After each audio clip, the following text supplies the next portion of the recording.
रवींद्र धंगेकर शिंदे गटात जातात. काँग्रेस नेत्याने खतखत बोलून दाखवली. म्हणाले, टेंडरमध्ये प्रॉब्लेम आल्याने पुण्यात काँग्रेस पक्षाला शिवसेना शिंदे गटाने खिंडार पाडलेला आहे. काँग्रेसचे माजी आमदार रवींद्र धंगेकर यांनी पक्षाची साथ सोडत काल शिवसेनेत पक्षप्रवेश केलेला आहे. त्यानंतर आता काँग्रेस शहराध्यक्ष अरविंद शिंदे यांनी धंगेकरांबाबतची खतखत बोलून दाखवलेली आहे. अरविंद शिंदे धंगेकरांच्या पक्षप्रवेशावर बोलताना म्हणाले, ज्याची विचारधारा शून्य त्यावर बोलणार नाही. पक्ष कुठेच कमी पडलेला नाही. पक्षाने त्यांना 4 वेळा संधी दिली तरी पक्षाला सोडून गेले. मी निवडणूक लढताना त्यांनी विरोध केला.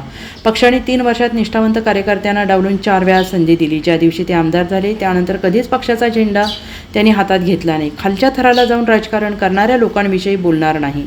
त्यांच्या व्यक्तिगत दुष्कारणांसाठी गेले. काँग्रेस पक्षाने मान दिला. पक्षाच्या कुठल्याच आंदोलनात ते आले नाहीत. आता त्यांना मतदारांनी नाकारलं आहे. त्यांना लीड घेता आलं नाही असंही अरविंद शिंदे यांनी म्हटलेलं आहे. पक्षाने माझ्यासाठी काम करावं, मी पक्षासाठी काम करणार नाही अशी भूमिका ते घेत होते. आणि यापुढे पक्षाला विनंती आहे, अशा लोकांना पक्षात घेऊ नये. त्यांचा इतिहास असाच आहे. विचारधारा एक नाही, काहीच नाही. ही संधी साधूपणा करत आहेत. आम्ही पक्षाला सांगितलं होतं, अनेकदा पक्षाच्या विरोधात काम करत आहेत असं सांगितलं होतं. कधीच आम्ही त्यांच्यावर बोललो नाही. रस्त्यावर उतरून आम्ही काम केलं. देश राम मंदिर उत्सव साजरा करताना हे बाबरी मशीदवर बोलत होते. विचारधारा नाही. यांना एका पार्टीची लाईन धरता येत नाही. कुठल्याच बैठकीला आंदोलनाला येता येत नाही अशी तक्रार अनेकदा आम्ही पक्षाला दिली होती. त्यांनी अनेकदा समज दिली, मात्र बदल झाला नाही. ते स्वतःला स्वयंघोषित नेते समजतात. त्यांनी काय केलं नाही, एक नगरसेवक केला नाही. आम्हाला दुःख आहे, अशा नावकर्त्यांवर आम्ही विश्वास ठेवला आणि केवळ मतलबी राजकारण केलं असंही शिंदे यांनी म्हटलेलं आहे. आम्हाला त्रासचा विषयच येत नाही. पक्षाने त्यांना संधी दिलेली होती. पक्षाने त्यांना संधी दिल्यानंतर त्यांनी पक्षाचं काम सुद्धा करायला पाहिलं होतं. असे जे स्वतःला स्वयंघोषित नेते समजतात त्यांनी आजपर्यंत कुणी एक नगरसेवक तयार केलाय का? कुणी एक नगरसेवकांनी पुढे येऊन सांगावं, ह्या आमदारांनी मला नगरसेवक केलाय? तुम्हाला पक्षाने जर एवढी संधी दिली तर मग तुम्ही का नाही केलं तसं काही? आणि आज तुम्ही सांगता मला काही दुःख नाही. रे दुःख तुला कशाला असलं पाहिजे? दुःख आम्हाला असलं पाहिजे की आम्ही एका नाकारत्यावर विश्वास ठेवला होता म्हणून, आम्ही संधी दिली होती तुम्हाला म्हणून. तुला दुःख होण्याचं काही कारणच नाही ना बाबा. तू पक्षात, तुझी अशी गत आहे की तुझ्या गाडीतलं पेट्रोल संपलं की तू एका पक्षात जातो, गाडीचं पेट्रोल संपलं की तुझी टाकी भरून घेतो, त्या पक्षातलं पेट्रोल संपलं की परत दुसऱ्या पक्षाकडे जातो. म्हणजे जे मतलबी राजकारण म्हणतात ते मतलबी राजकारण ह्याला म्हणतात. हे समीकरण त्यांचं आहे.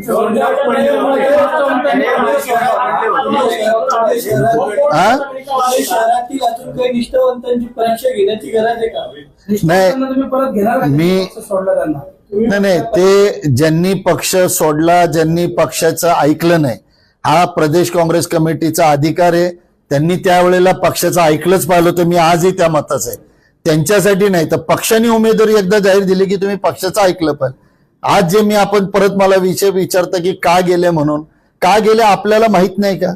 वक्फ बोर्डमध्ये कुणी प्रॉब्लेम केले? त्यांच्या महानगरपालिकेच्या टेंडरमध्ये कुणी प्रॉब्लेम केले? त्यांच्या ULC मध्ये किती प्रॉब्लेम केलेत? तुम्ही जर हे सगळ्या गोष्टीसाठी जर पक्ष सोडणार असाल आणि ह्याच राहणार असेल तर मग काय अर्थ आहे त्याला?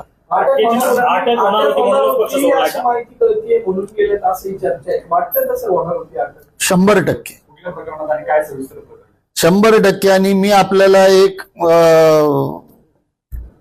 काय म्हणतोय, बोललं नाही पाहिजे पण तरी आज सांगितलं पाहिजे. पक्षाने विनंती केली की बाबा ह्यांच्या मिसेसच्या बद्दल हे असं काही होऊ नये. एक महिला आहेत, त्यांना व्यवस्थित ठेवा. काय असेल तुम्ही पुरुषांवर गुन्हे दाखल करा पण महिलांवर करू नका, कारण तिचा त्याच्यात काही दोष नाही. असंही पक्षाकडनं असे आम्ही त्यावेळेला बोललो होतो की त्या वहिनींचा काही विषय नाही. हे पुरुष जे करतात ते वहिनींच्या नावावर करायला जातात, पण ज्यामध्ये तुम्ही अडकतात त्याच्यामध्ये गुन्हा त्यांच्यावर दाखल होणार होता आणि झालंही असतं. हे वक्फ बोर्डच्या संदर्भात बोलतोय मी. संजय राऊत काय बोलले हे मी ऐकलं नाही.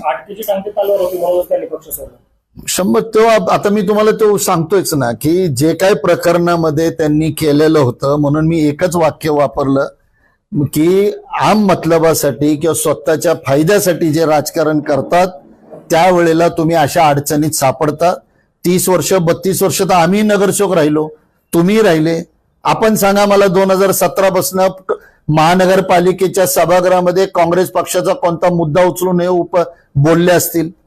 महानगरपालिकेच्या सभागृहामध्ये महापौराच्या दालनाच्या समोर असेल किंवा महापौरांच्या ह्याच्या समोर असताना जे आंदोलनं झाली त्यात आपण कधी आलात का? उलट तुमच्यामुळे 353 आम्हाला भोगावं लागली. हा भाग वेगळा. तुमच्या रवींद्र धंगेकर यांच्यामुळे काँग्रेसचं नुकसान झालं, पुणे काँग्रेसचं, असं तुम्हाला वाटतं का? कारण की रवींद्र धंगेकर यांना वारंवार उमेदवारी देण्यात आली, त्यावेळेस तुमच्या पक्षात पहिला विषय धंगेकरांमुळे पक्षाला काही फायदा झाला का? जर फायदा झाला असेल तर मग नुकसानीचं बोलू. त्यांच्यामुळे पक्षाला फायदाच कधी झाला नाही, हीच तर तक्रार आमची आहे की पक्षाने तुम्हाला आमदार केला त्यावेळेला शिवसेना असेल, एकत्रित राष्ट्रवादी असेल, प्रत्येक त्या छोट्या कार्यकर्त्यांनी, मी आपल्या माध्यमातून त्या कार्यकर्त्यांची माफी मागतो की ज्यांनी त्यावेळेला जीव ओतून त्यांचं काम केलं आणि त्यांना आमदार केला. आज त्यातले अनेक कार्यकर्ते माझ्याकडे बघतात आणि असं करतात, कारण त्यावेळेला महाराष्ट्रातले अनेक नेते, नानाभाऊ पटोले सकट, यशोमती ठाकूर सकट, नंतर वडेवट्टीवार साहेब असतील, सुनील केदार असतील, त्यांनी तर घरोघरी जाऊन प्रचार केलेला होता. हा जर प्रचार घरोघरी जाऊन केला नसत, प्रणितीताई शिंदे होते, वर्षाताई गायकवाड होते, यांनी प्रत्येकाच्या म्हणजे एखाद्या नगरसेवक कॉर्पोरेशनच्या प्रचारासारखी या सगळ्या मंत्र्यांनी कामं केली होती. आज तुम्ही प्रतारणा केली ना त्या सर्वांची. Bureau report, SBN Marathi, Pune.